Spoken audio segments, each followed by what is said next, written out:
Hi ನಮಸ್ತೆ. ಇವತ್ತಿನ ವಿಡಿಯೋದಲ್ಲಿ ನಾನು ನಿಮಗೆ ಚೇರ್ ಬಾಸ್ ಅಂದರೆ ಏನು ಮತ್ತು ಅದನ್ನು ಯಾಕೆ ಯೂಸ್ ಮಾಡ್ತಾರೆ ಅಂತ ತಿಳಿಸ್ಕೊಡ್ತೀನಿ ಬನ್ನಿ. ಫಸ್ಟ್ ಆಫ್ ಆಲ್ ನಾವು ರೀಇನ್ಫೋರ್ಸ್ಮೆಂಟ್ ವರ್ಕ್ ಎಲ್ಲೇ ನಡೀತಿದ್ರು ಚೇರ್ ಬಾಸ್ ನೋಡ್ತೀವಿ, ಬಟ್ ಅದನ್ನು ಯಾಕೆ ಯೂಸ್ ಮಾಡ್ತಾರೆ ಮತ್ತು ಎಲ್ಲ ಯೂಸ್ ಮಾಡ್ತಾರೆ ಅಂತ ಗೊತ್ತೇ ಇರೋಲ್ಲ. ಸೊ ಈಗ ನಾನು ನಿಮಗೆ ತಿಳಿಸ್ಕೊಡ್ತೀನಿ ಬನ್ನಿ. First of all chair boss ಅಂದರೆ ರೀಇನ್ಫೋರ್ಸ್ಮೆಂಟ್ ವರ್ಕಲ್ಲಿ ಪ್ರಾಪರ್ ಆಗಿ ಸ್ಪೇಸಿಂಗ್ ಮತ್ತು ಪೊಸಿಷನನ್ನು ಮೇಂಟೈನ್ ಮಾಡಲಿಕ್ಕೆ ಯೂಸ್ ಮಾಡುವಂಥ ಒಂದು ಚಿಕ್ಕದಾದ ರಾಡ್ ಅಷ್ಟೇ. ನೀವು ಈ ವಿಡಿಯೋದಲ್ಲಿ ಕರೆಕ್ಟಾಗಿ ನೋಡ್ಬೋದು ಚೇರ್ ಬಾಸನ್ನು ಹೇಗೆ ಯೂಸ್ ಮಾಡಿದ್ದಾರೆ, ಯಾವ ಶೇಪಲ್ಲಿರುತ್ತೆ ಚೇರ್ ಬಾಸ್, ಮತ್ತು ಚೇರ್ ಬಾಸ್ ಯೂಸ್ ಮಾಡೋದ್ರಿಂದ ಪ್ರಾಪರಾಗಿ ಗ್ಯಾಪ್ ಯಾವ ಥರ ಮೇಂಟೈನ್ ಆಗ್ತಿದೆ ಅದನ್ನೆಲ್ಲ ಈ ವಿಡಿಯೋದಲ್ಲಿ ಕ್ಲಿಯರ್ ಆಗಿ ಕಾಣಿಸ್ತಿದೆ. ಇದರಲ್ಲಿ ನೀವು ಒಬ್ಸರ್ವ್ ಮಾಡಬಹುದು. ಮೇನ್ ಪರ್ಪಸ್ ಅಂದರೆ ಚೇರ್ ಬಾಸ್ದು ಸ್ಪೇಸಿಂಗ್.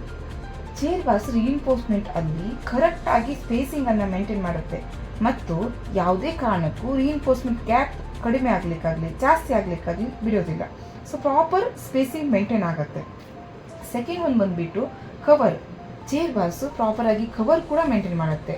ಇದರಿಂದ ಸ್ಟೀಲ್ ಯಾವುದೇ ಕಾರಣಕ್ಕೂ ಕೊರೋಷನ್ ಆಗಲ್ಲ ಮತ್ತೆ ಬಾಳಿಕೆ ಜಾಸ್ತಿ ಬರುತ್ತೆ. ಕೊರೋಷನ್ ಆಗಲ್ಲ ಅಂತ ಹೇಳಿದ್ರೆ ಪ್ರಾಪರ್ ಕವರ್ ಮೇಂಟೈನ್ ಮಾಡಿದ್ರೆ ಸ್ಟೀಲ್ ಎಕ್ಸ್ಪೋಸ್ ಆಗಲ್ಲ. ಎಕ್ಸ್ಪೋಸ್ ಆಗಿಲ್ಲ ಸ್ಟೀಲ್ ಅಂತ ಹೇಳಿದ್ರೆ ಕೊರೋಷನ್ ಆಗೋ ಚಾನ್ಸಸ್ಸೇ ಇರಲ್ಲ. ಸೊ ಈ ಥರನೂ ಕೂಡ ಹೆಲ್ಪ್ ಆಗುತ್ತೆ. ಥರ್ಡ್ ಒಂದು ಬಂದ್ಬಿಟ್ಟು ಸಪೋರ್ಟ್. ಚೇರ್ ಬಾಸ್ಗಳು ಸ್ಟೀಲ್ಗೆ ಸಪೋರ್ಟ್ ಕೊಡುತ್ತೆ. ಇದರಿಂದಾಗಿ ಕಾಂಕ್ರೀಟ್ ಹಾಕುವ ಟೈಮಲ್ಲಿ ಅಂದರೆ ಕಾಂಕ್ರೀಟ್ ಪೋರ್ ಮಾಡೋ ಟೈಮಲ್ಲಿ ಯಾವುದೇ ರೀತಿಯಾದ ಸ್ಯಾಗಿಂಗ್ ಆ್ಯಕ್ಷನ್ ಆಗಲ್ಲ. ಸ್ಯಾಗಿಂಗ್ ಆ್ಯಕ್ಷನ್ ಅಂತ ಹೇಳಿದ್ರೆ ಯಾವುದೇ ರೀತಿ ಸ್ಟೀಲ್ ಬೆಂಡ್ ಆಗದಿರೋದ್ರಿಂದ ನೀವು ಪ್ರಾಪರ್ ಆಗಿ ಅದೇನು ಥಿಕ್ನೆಸ್ ಇದೆಯಲ್ಲ ಅದೇ ಥಿಕ್ನೆಸ್ಸಲ್ಲಿ ನೀವು ಅದನ್ನು ಕಾಂಕ್ರೀಟನ್ನು ನೀಟಾಗಿ ಮುಗಿಸ್ಬೋದು. ಹೆಚ್ಚಿನ ಮಾಹಿತಿಗಾಗಿ ನಮ್ಮ ಚಾನಲನ್ನು ಫಾಲೋ ಮಾಡಿ ಮತ್ತು ಬೆಲ್ ಐಕಾನನ್ನು ಕ್ಲಿಕ್ ಮಾಡಿ. Thank you.